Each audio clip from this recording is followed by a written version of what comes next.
When you think about the NFL, what position comes to mind?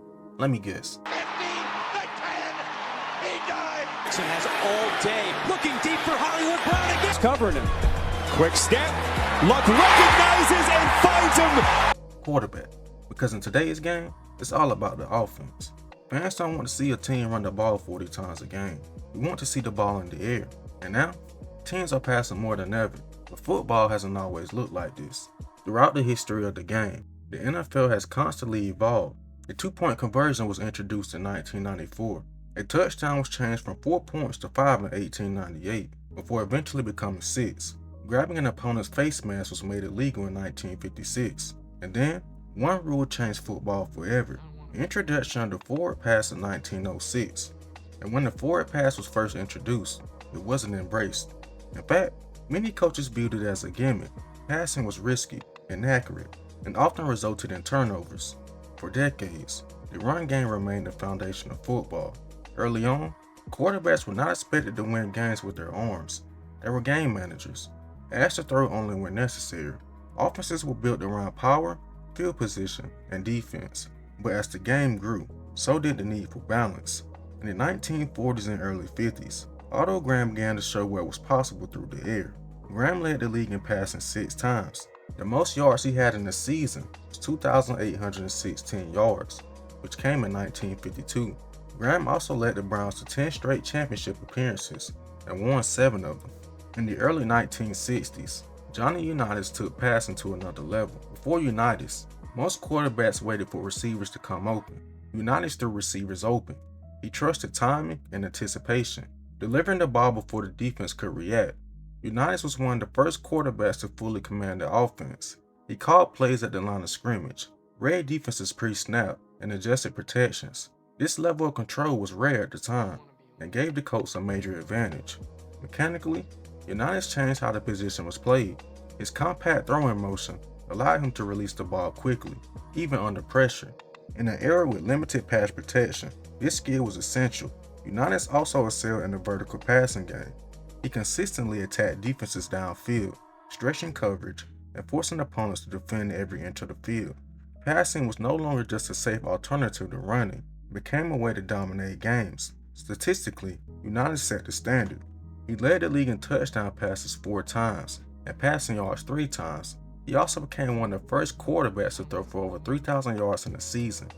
1956 to 1960, he threw at least 1 touchdown pass in 47 consecutive games, a record that stood for decades. In the late 60s, Joe Namath changed how much teams believed they could throw the football. Namath played in a wide-open AFL offense that encouraged aggressive passing. He was fearless, willing to attack defenses deep and often.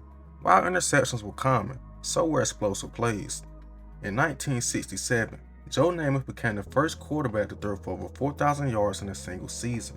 At a time when most teams still leaned heavily on the run game, Namath shattered expectations.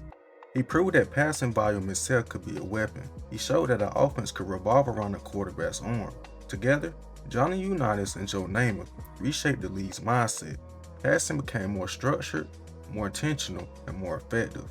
Route concepts developed, timing mattered, and chemistry between the quarterback and receiver became essential. Still, the game favored the defense. Through the 70s, quarterbacks operated in a physical environment. Defensive backs were allowed to grab receivers. Quarterbacks absorbed heavy hits. Passing was dangerous, but it slowly became more important. That all changed in the 1980s. Bill Walsh and the San Francisco 49ers introduced the West Coast offense, emphasizing short, quick passes as an extension of the run game. This system quickly reduced risk and increased efficiency. Quarterbacks like Joe Montana thrived, proving that accuracy and decision-making could dominate defenses. Then came Dan Marino. In 1983, he became the first quarterback in NFL history to pass for over 5,000 yards in a single season. Marino accelerated the evolution of passing. His quick release and arm strength allowed offenses to attack defenses vertically at a pace the league had never seen. For the first time, passing became the primary weapon, not a complement to the run. As offenses evolved, the league followed.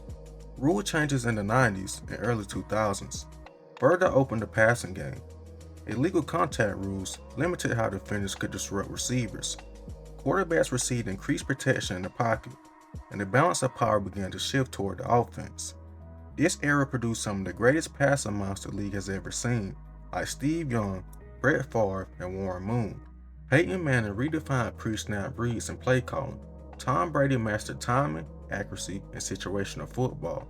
Passing was no longer about talent alone, it was about intelligence and preparation. By the 2010s, the NFL had fully entered the pass-first era. Spread offenses became common, shotgun formations dominated. Quarterbacks were asked to read the entire field and deliver the ball quickly.